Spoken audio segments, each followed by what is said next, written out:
Welcome to the Grief Dreams podcast, where we have conversations with guests about their life, loss, grief, and of course, grief dreams, which can be dreams of the deceased. If you want to know more about the topic and your host, please visit the website griefdreams.ca. To support the podcast, please go ahead and rate it. For additional ways to support the show, please see the episode show notes. Before I move on with the show, I would like to give a territory acknowledgement. Long before Canada was formed, the Stalo people were the original land stewards, and they have lived here since time immemorial. They continue to live in the unceded Stalo territory known to settlers as the Fraser Valley and Lower Fraser Canyon of British Columbia. I recognize and honor the contribution that Indigenous peoples have made and continue to make to our community and the topic of grief dreams.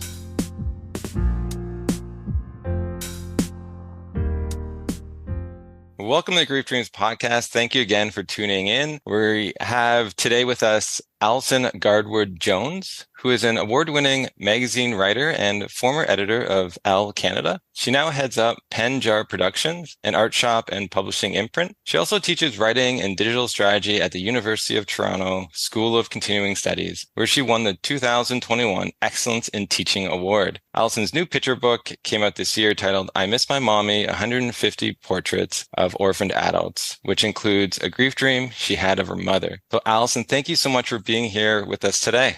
I'm so delighted to join you, Joshua. Thank you. And I had the pleasure of reading your book, and it was beautiful in many different ways. And I really love that you did it in a picture book kind of atmosphere. So it was easy to read, but it's also intriguing to be able to see yourself in some of the images. And I just want to actually go back, because I don't really know your story too much, on what led to writing this book. I know you talked about your mom who has died and you had a grief dream of it. Did your father also die? And could you speak on, I guess, your grief journey? Yeah. Okay. So my parents died back to back. My mom died. My dad died first in 2011, and it was unexpected. He was still working as an architect. And yes, he was an older man. He was in his early 80s, but he was one of those guys that felt like he was going to live forever. And we thought he was too. My mom died a year after my dad in 2012. But in some ways, she had died 10 years before that, because she had very severe Alzheimer's. So it's one of those things where you lose a parent twice. You lose them first when they lose their words and when they forget who you are. And then you lose them again when they've been gone for 10 years. So she essentially was in a hospital bed for 10 years, which was tough, really tough. So my brothers and I experienced back-to-back losses. And that's when the journey begins, right? That's when you realize, at least I did, wow, I'm an orphaned adult now. And I think we're all aware, the way nature's cycles work. If I live long enough, I'm going to outlive my parents. They're going to go before us. But this was when the rubber meets the road, and like, here we are. This is the real deal now. So I was aware of kind of entering into a journey, a grief journey, I think. Maybe that's because I'm a reader and I'm fascinated by heroes' journeys and human journeys and all of those things I've read about. But so I would say early on, what's interesting is when my parents died, I wasn't really drawing yet. I'd loved art in high school. My friends nicknamed me Art Girl. But at this point, I was deep into a career in magazine feature writing, which I find also incredibly artistic. It's all storytelling, and that's what my heart was pursuing, was any kind of storytelling, right? So as time was ticking on, though, and we had both these losses of our parents, I found it very comforting to come back to art supplies. So I remember going to the art store and picking up paints again and just saying, what can I do? Let's start playing again. And I remember getting my first iPad and noticing it had drawing apps and thinking, oh, I should start scribbling again. This might be fun. So slowly but surely over the years, I'd been making drawings, and my go-to was always to draw people. I'm fascinated by people. Landscapes are lovely, but it's not my medium really. So it was always people, and they were sort of drawings. They weren't quite cartoons, but they were kind of a cross between, I'd like to think old master illustrations and cartoons, kind of somewhere, they fall somewhere in between those. I'm an art history major, so that's why I bring up that reference. So yeah, just drawing. And then I did what all of us have been doing for the past 15 years is if you make something, why not post it to social media? So I was posting it to Instagram mostly. Fast forward to the pandemic. I'm quite a few years into my grief journey. And we can talk a little bit later about what that felt like or how it's evolving, because it doesn't end, right? But we're all living in isolation, and I'm thinking about what people are posting, how they're expressing, how they're handling that isolation, how they're expressing, how they're handling virtual funerals, losing someone that they can't touch or even see in person, which I can't imagine. I'm almost grateful that my parents went before the pandemic. And I started to think back on my corpus of drawings that I posted on Instagram. And, you can just keep going back and looking at everything. And that's when it started to occur to me, maybe I can pull these together into a story. And that's when I thought about, I've done so much and I haven't even written my first book yet. I think it's time to do something with these drawings that I'm hoping people will see themselves in. I want to do something that makes people feel better about living in this world where there's heartbreak and tragedy and grief, but also hope and inspiration, and show that life is the whole mixed bag of all of these things. That's why we should hang on if we're going through a particularly tough time, whether it's grief related or not. That moment passes and then something else takes its place. And we live in that moment for a while, and then that passes, and then we go back to maybe something tougher, but then we realize, hold on, I've built some muscles here. I've proven that I can do this in the past and get through it. Maybe I can do it again. So I wanted to create something for my generation in a way. I'm a Gen Xer, solidly. And I wanted to acknowledge that we are at a point in our life journeys where we're losing our parents. And that's the thing about generations. We all experience the things at the same time. We graduate from high school at the same time. We graduate from university. We get that first cool job that isn't, working as a hostess at a restaurant, or it's our first job related to what our degree was about. Some of us get married, some of us don't, some have kids. And then you get to that point where you start losing your parents. So I kind of had a feeling while we were all watching each other during the pandemic on social media that I wanted to be part of this community of people who are experiencing this kind of big, big loss for the first time, and seeing if I could extend my hand in a gesture of encouragement and camaraderie and caring. And so that's when I thought I would pull together a book about people who are or experiencing loss. I didn't necessarily turn to the phrase grieving, but I thought, I'm not sure why. Maybe that made me feel depressed. But I thought, you're experiencing loss. You've lost loved ones. Here's what grief looks like. That's why I didn't write a book that was all just text. I wanted to, again, show what it looks like through drawings. And I remember thinking sometimes you need images to explain the language of loss, not a heavy academic text on grief or case studies, which are all valuable. And I've read some of them. But at this point, for me going through grief, I couldn't bear to read case studies. I don't know why. I like case studies. One of my favorite books when I was in my 20s and 30s was Gail Sheehy's Passages. I don't know if you've ever read that book. She was a magazine feature writer with I don't know if she had a degree in psychology, but she was like an armchair psychologist. And she was explaining the series of passages that we all go through. Most of us go through in our 20s, 30s, 40s. And then she stopped at her 50s because I think that was the age when she was at that point. And she had a lot of case studies about what women in their 30s are facing and what men in their 40s are facing. And a lot of it had dealt with different crises. And I thought it was a fascinating book. So I was almost surprised that I didn't turn to more academic style books on grief, but I couldn't deal with that at the time.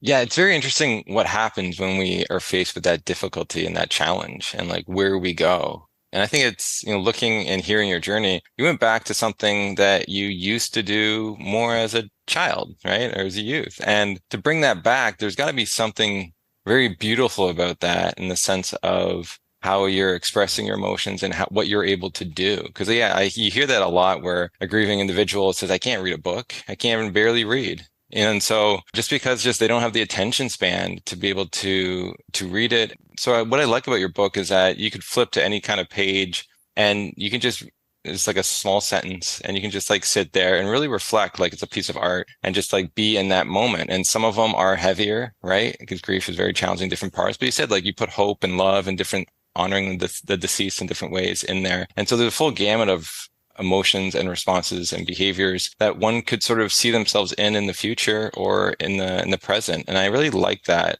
aspect of a book where you can just like kind of flip to anywhere and sort of see yourself into it. And so I think it could be very helpful for people because one of the things we see, well, I see anyways, with adult support, it's very talk based. So you have the support groups and like people go to that, or you have phone lines, helplines. But with children, we have play therapy, we have drawings, we have art, we're more creative in how we're able to allow them to express their grief. But for adults, for some reason, we got away from that. But I think there's a lot of beauty in doing some of that creativity to be able to express those emotions that, want to get out in different ways.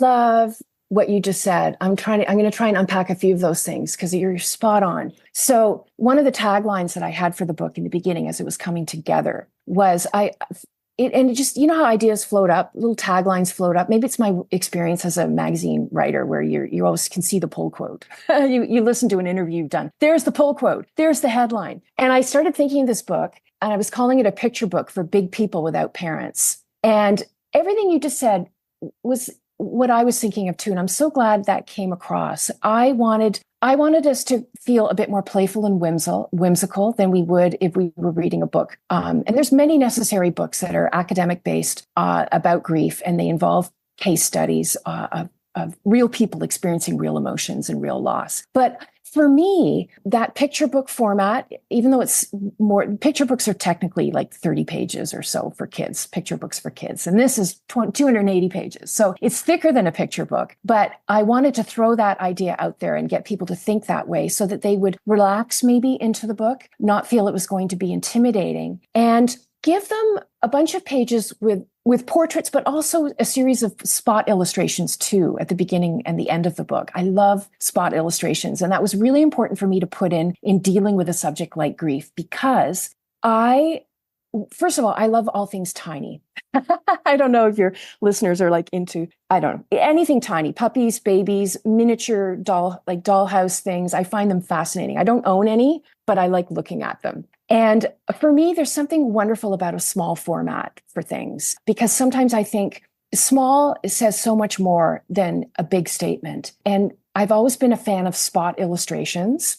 And I thought that this was the perfect kind of format to apply to a topic like grief, because going back to what you just said, I felt very much during the early stages of losing my parents that I couldn't go to the orchestra. I couldn't listen to classical music. I was not going to the AGO as much. So I wasn't standing in front of, art, because there's no way I wanted to look at like a 19th century romantic painting of some guy on a bucking horse with fires behind and too much drama. I wanted to deal with art that felt a little more gentle, a little more accessible, a little more democratic. The thing about spot illustrations is they have a history of appearing in things like newspapers, front sections. The New York Times, Sunday Times still has an artist they hired to do spot illustrations on the third page. Her name's Agnes Lee. I love her illustrations. Check her out one day if you have time. And her spot illustrations show people living their lives.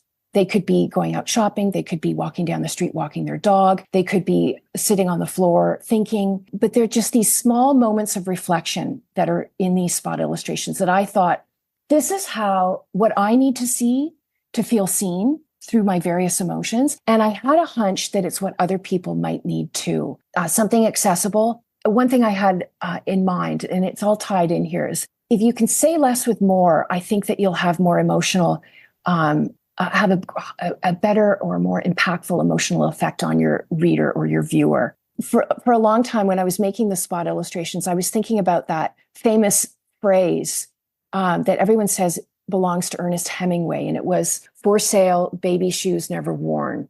Have you ever heard that? Everyone says, oh, Ernest Hemingway wrote that, but it was probably some ad copywriter in the 1920s. But everybody praised it for its brevity, because it told a story in three.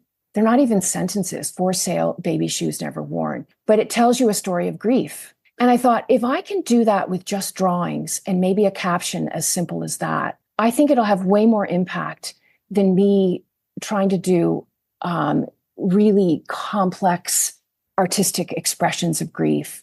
I'm going for the moments of recognition. And that's why I was hoping that each page, as you go through the book, you'll either recognize yourself or maybe a family member. And again, like you said, you don't have to go through the book in order. You can dip in and out, and maybe it's a caption or a photo that catches your eye, and you'll look at it and say, is this me? Or, oh no, that feels more like my sister or my neighbor who just lost her mother.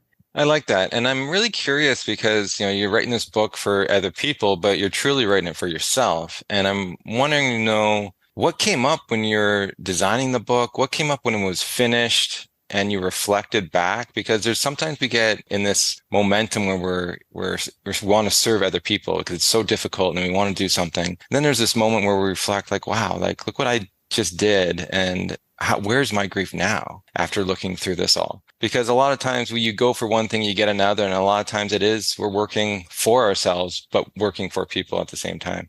Yeah. Oh, that's interesting. One thing you go for one thing, you get another. I knew I wanted to show the range because I felt the range of emotions in myself. Right. And I was aware of the 5 stages of grief. I mean, it was a groundbreaking methodology to apply in the late 60s when Elizabeth Kubler-Ross came up with it. And she came up with those 5 stages for people who were dying. They were going through the grieving process of realizing they were leaving this earth. But later on, she and David Kessler went on to apply it to the people who are left behind. So I wanted to be really honest about what grief looks like. Not necessarily what the stages are, but what do the people look like who are moving through denial, anger, what are the stages? Bargaining, depression, and acceptance. But I wanted to do it didn't want to be passive. I wanted to be active. So it feels like when you talk about the 5 stages of grief, that feels kind of passive to me. But when you can flip it and make the people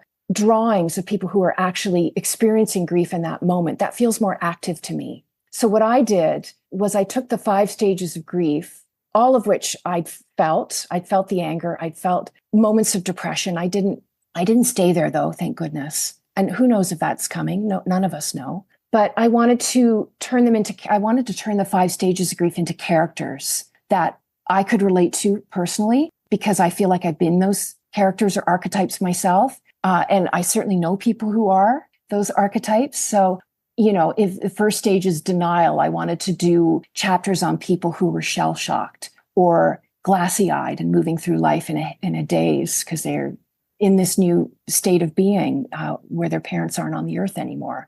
If I was having a really good moment and I was technically in Kubler-Ross's phase of acceptance, then I wanted to draw people who were having moments of grace and realizing that life is beautiful. So I had chapters of people called the Earth Angels or the Philosophical or the Enlightened. So where did I come out in all of this? I feel more relaxed, to be honest, because I got it out. And I feel like I showed the full gamut of what I've noticed in people close to me, and what I've noticed in myself is that every day is different. You have a different emotion come up. You never know when it's going to come up. It isn't in any particular order, although I'm glad that psychologists and psychiatrists like Kubler-Ross have identified what we might feel, because it's always helpful to frame our emotions in our lives. It helps to have a framework. But we can break out of that framework too. It doesn't have to be in the order that she presented it. And most people will agree that it doesn't happen in that order. So I wanted to create a book that you could dip in and out of, and that reflected how I was feeling day to day, which was, I couldn't tell. I didn't know what was going to happen, but I wanted everybody to feel like I represented them at least once in their grief journey with a drawing that they could relate to.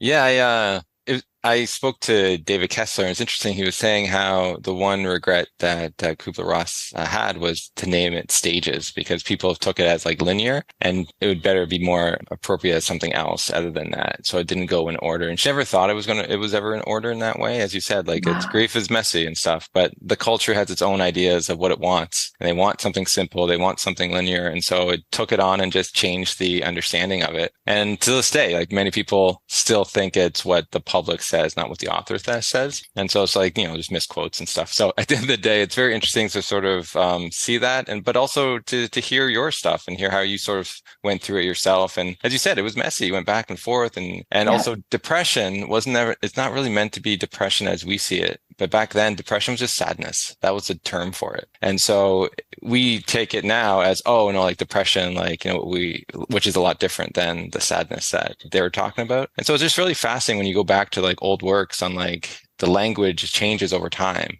And like we can easily misunderstand some of what she saw, right, in her own patients and the bereaved themselves. But either way, I think it's just great that we get to talk about it, and you get to sort of see it through your own lens, and how frameworks are helpful at times to be able to understand this is normal.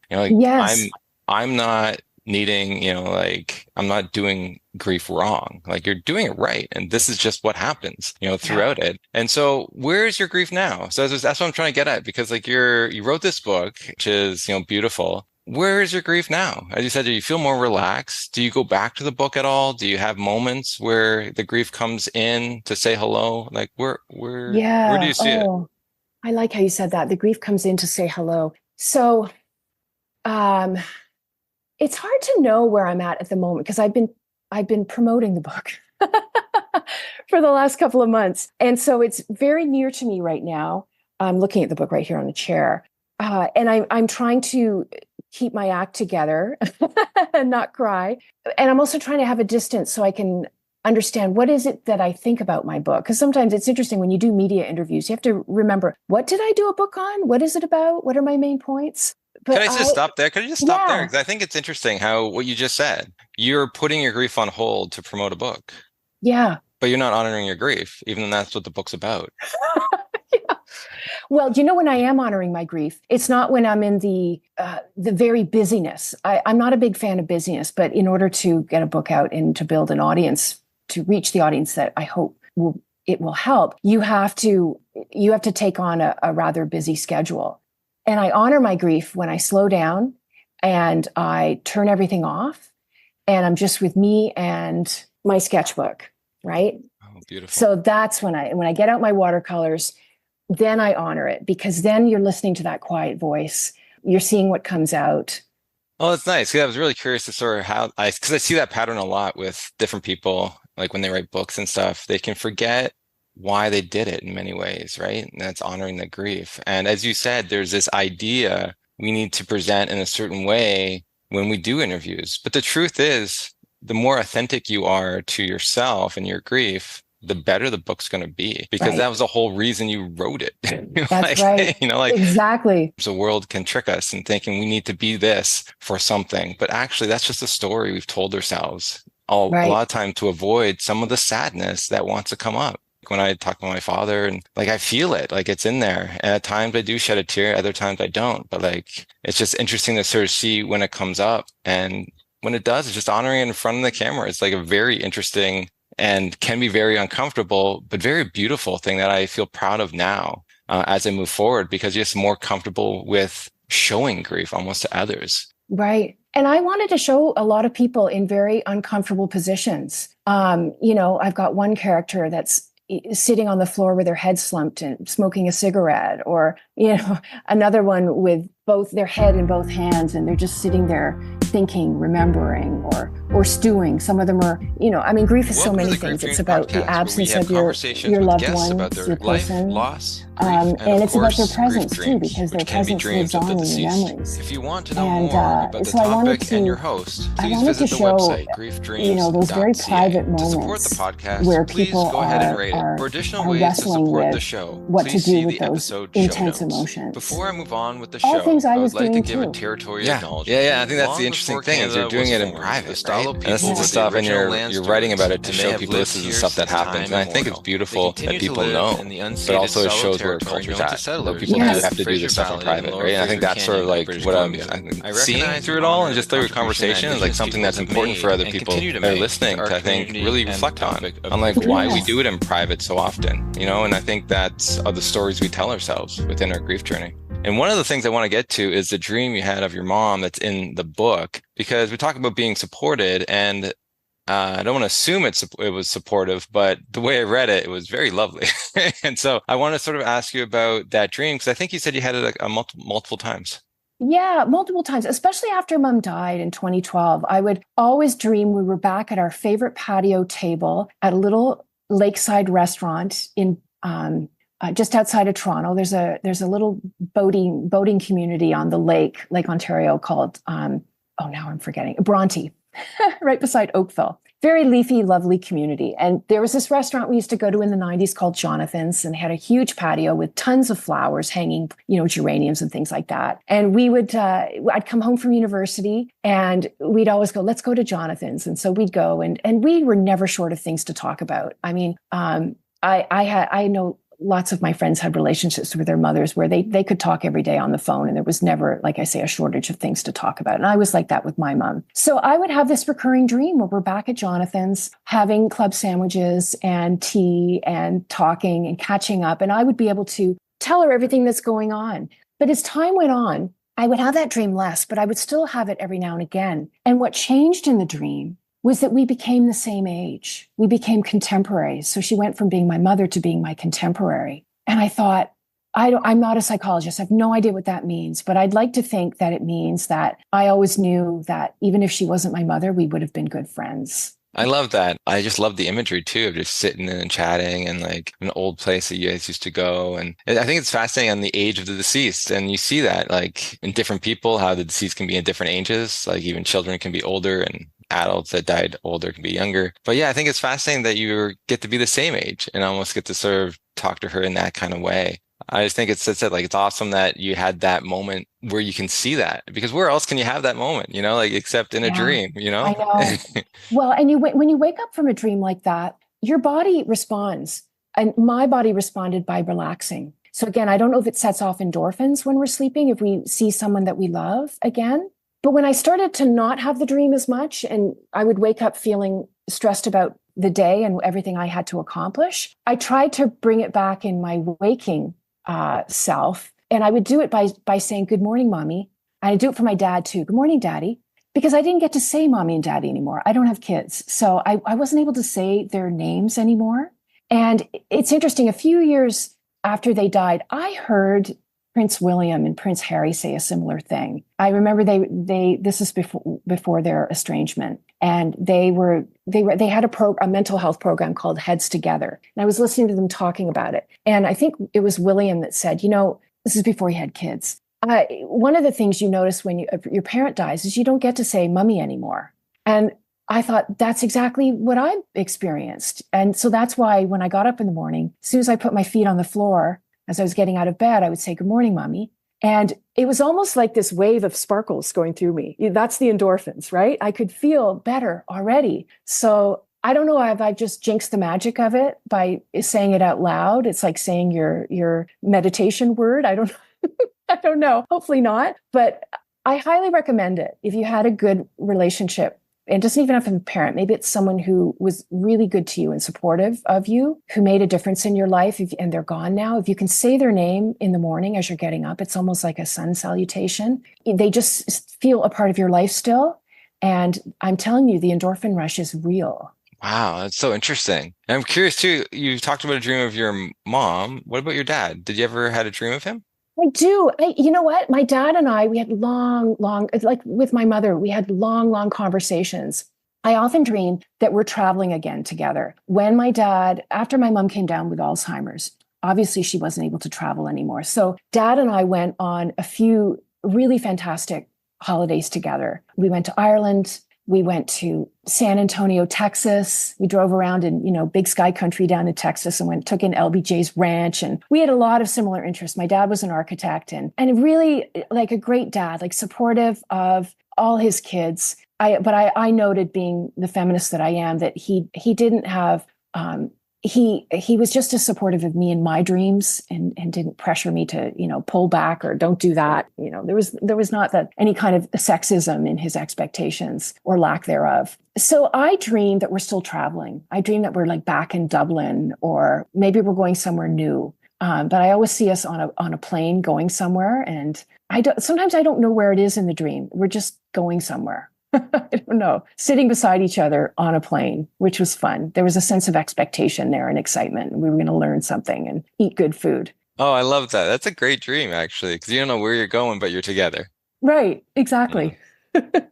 I love that. It's so, thank you so much for just sharing your dreams and being a part of the change in culture and getting a book out on grief and just doing your own podcasts and talks on it because you're just enlightening the world on, normalizing grief and that it's okay to talk about it. And Yeah. so also the dream said, I'm really happy to see that part of the book because I think it's so important, as you sort of know, just with the research I've been doing, how little information people have on how normal it is to have negative or positive dreams of the deceased. And I think there's just, something that can really help people as they sort of maneuver their grief journey to accept that and honor that when it happens. And so our last question on the podcast that we always like to ask is if you could have one dream tonight, of maybe both your parents in the same dream, what would that dream look like to you? Yeah. Oh, you nailed it. That's exactly what I would do. I'd want them both, right? Because like I say, I lost mom twice. She stopped really knowing how to communicate with us around 2003. And she died in 2012. So I'd have them both back together and I would give them an update on where I'm at in life and what I'm doing. And I would tell them, can you believe I'm teaching Google Analytics and SEO and now AI? And they're like, what? I mean, I got 2 degrees in art history, right? I think they'd be thrilled that I was drawing again because I let that go for a while when I didn't go to journalism school. So I just wrote my way into that and worked my way up. And my mom didn't see me do that, actually. She didn't see me become an editor or a magazine writer, but my dad did. But I would catch them up. I'm like, here's what I'm doing. And guess what? I met a guy who is just perfect for me. And I didn't think that would happen. We had plenty of conversations about that. But I'd want her to know that I'm being taken, both of them to know that I'm being taken such good care of. And I know that would just make them feel so, again, relaxed and happy. I've used the word relaxed a lot, but that's how my parents made me feel. I think their love was so abiding. And I know how lucky I am to say that because not everybody has that experience. I learned a lot after the fact about complicated grief, Joshua. It's not something I went in there with that term. I had to Google it after the fact. But people said, I saw my complicated grief in your book. I'm like, oh, great. And then I thought, what's complicated grief? So I was like totally running on fumes and instinct when I pulled the book together. Yeah. I think that's beautiful, like to have them and be able to catch up. 'Cause I think that's what we long for, right? Is sort of an update to sort of share like all the things that you've been a part of in life that they weren't a part of. And also the difficulty of that too, on like what you had to do to get here. And I'm curious, what location, because both times the location was important in the dream in some way. Like you're going on a flight or you're at the restaurant. Where would it be? I know this is so silly, but as soon as you asked me that question, and you prompted me with having both of them, I'm like, that's totally what it would be. I don't know why I thought we'd be on a cloud in heaven. At like a foretop, right? With a banquet in heaven. That's where we'd be. Love it. I love it. It's my restaurant lingo. Well, I really hope you have that dream tonight. If you do, please let me know. That'd be awesome. And so just once again, we're just wrapping up the podcast. Thank you so much for just taking the time to be here today. And so where can people find your book, find you, and any kind of social media that you have? Yes, thank you for asking. I love Instagram. I'm on Instagram. If you're curious about the book and you want to check it out, first of all, I want to say I'm getting it into libraries. So I don't want people to feel they have to pay every time because cost of living is expensive right now. So it's in the Toronto Public Library. It's called I Miss My Mommy, 150 Portraits of Orphaned Adults. But if you are interested in checking out what the book's about, you can go to my website for my book. It's penjarproductions.com. Okay, we'll put that in the meeting notes. Once again, thank you so much for being here. Thank you, Joshua.